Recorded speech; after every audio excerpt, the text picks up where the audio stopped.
नमस्कार मैत्रिणींनो, आजच्या व्हिडिओमध्ये आपण पाहणार आहोत की हरितालिकाची पूजा कशी केली जाते व त्यासाठी काय साहित्य लागते.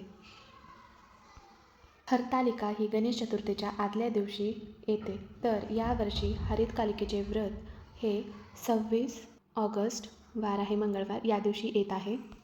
हे व्रत कुमारिका आणि सुहासिनी दोघेही धरतात. कुमारिका आपल्याला इच्छित वर मिळावा यासाठी हे व्रत करतात, तर सुहासिनी आपल्या नवऱ्याला अखंड सौभाग्य लाभू दे यासाठी हे व्रत करत असतात.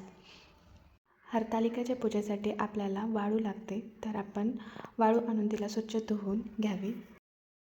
त्यानंतर लागणारी साहित्य ज्यामध्ये आहेत फुले, नैवेद्यासाठी गूळ खोबर, नाणी, अक्षदा,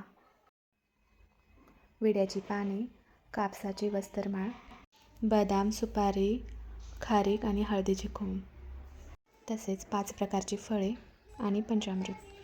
तसेच आपल्याला 2 आरती किंवा दिवा लागेल. देवी पार्वतीची ओटी भरण्यासाठी आपल्याला हे ओटीचे साहित्य लागेल. तामण, पळी, अगरबत्ती, घंटा आणि कापूर.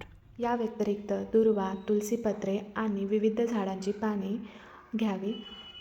तर हरतालिकाच्या व्रतासाठी कुठल्या झाडाची पाने वापरली जातात याची लिस्ट मी डिस्क्रिप्शन बॉक्समध्ये दिली आहे, ते तुम्ही पाहू शकता. चला तर मग पूजेला सुरुवात करूया. सर्वप्रथम स्वतःला हळद कुंकू लावून घ्यावे आणि पूजेला सुरुवात करावी. ज्या जागेवर आपण पूजा करणार आहोत ती जागा स्वच्छ पुसून घ्यावी व त्यावरती छोटीशी रांगोळ काढावी. त्यावर चौरंग किंवा पाटा ठेवावा. हा चौरंग आणि पाटा आपण स्वच्छ पुसून किंवा धुवून घ्यावा. त्यानंतर त्यावर वाळूने शिवलिंग स्थापित करावे आणि जर तुमच्याकडे रेडीमेड पार्वती आणि सखी असतील तर त्या ठेवाव्या, किंवा नसतील तर वाळूनेच पार्वती आणि त्यांच्या सखीसह आपण हे शिवलिंग स्थापित करावे. शिवलिंगाच्या समोर तुम्ही नंदी पण काढू शकता. त्यानंतर उजव्या बाजूस तांदळाच्या एका ढिगाऱ्यावर सुपारी किंवा नारळावर गणपती मांडावा आणि गणपतीची पूजा करून घ्यावी. गणपतीला दुर्वा, अगरडा आणि जास्वंदीचं लाल फूल अर्पण करावे आणि गूळ आणि खोबऱ्याचा नैवेद्य दाखवावा. त्यानंतर समोर 5 विडे मांडून तेथे सुपारी, खारीक, बदाम, नाणे ठेवावीत. गणपतीची पूजा झाल्यानंतर महादेव व सखी पार्वतीची पूजा करावी. तर तुमच्याकडे जास्तीची फुले असतील तर प्रत्येक पानावर एक फूल ठेवा. वाळूची शिवपिंड असल्यामुळे त्यावरती ताम्हणाच्या पळीने 1 चम्मच पाणी आणि 1 चम्मच दूध टाकून अभिषेक करून घ्यावा. जर तुमच्याकडे चंदन पावडर असेल तर ते तुम्ही पिंडीवर वाहू शकता. पूजेसाठी घेतलेले साहित्य विधीपूर्वक देवाला अर्पण करावे. सर्वप्रथम देवी पार्वती आणि त्यांच्या सखींना हळदी कुंकू लावावे आणि त्यांची ओटी भरून घ्यावी.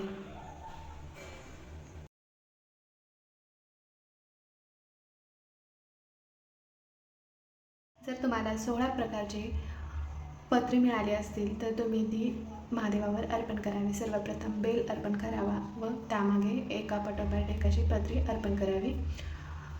शिवलिंगावर प्रत्येक पान वाहताना तुम्ही ओम नमः शिवाय या मंत्राचा उच्चार करावा.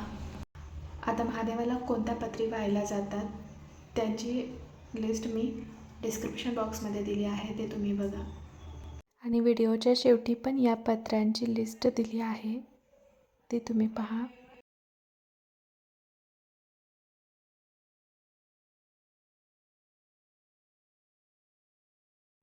पूजेची योग्य रीतीने मांडणी करून झाल्यावर तुम्ही देवासमोर दिवा, धूप, अगरबत्ती लावा आणि 5 फळांचा आणि पंचामृताचा नैवेद्य दाखवा. नंतर मनोभावनाने प्रार्थना करावी. ज्या मुलींची लग्न नाही झाले किंवा त्या कुमारिका आहेत तर त्यांनी आपल्याला चांगला नवरा मिळावा अशी देवाकडे प्रार्थना करावी आणि सुहासिनींनी अखंड सौभाग्य लाभू दे अशी प्रार्थना करावी. आता हरितकालिकेची कथा ऐकून आरती करावी. या दिवशी उपवास करावा. जर शक्य नसेल तर फलाहार करावा. दुसऱ्या दिवशी उत्तर पूजा करून ती लिंगे विसर्जित करावी.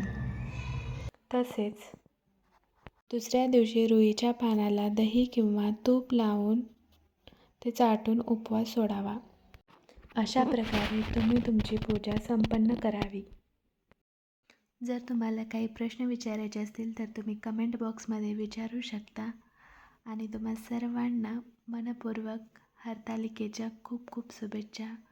जर तुम्हाला माझा व्हिडिओ आवडला असेल तर चॅनेलला सबस्क्राईब आणि लाईक करायला विसरू नका. तर चला भेटूया नेक्स्ट व्हिडिओमध्ये.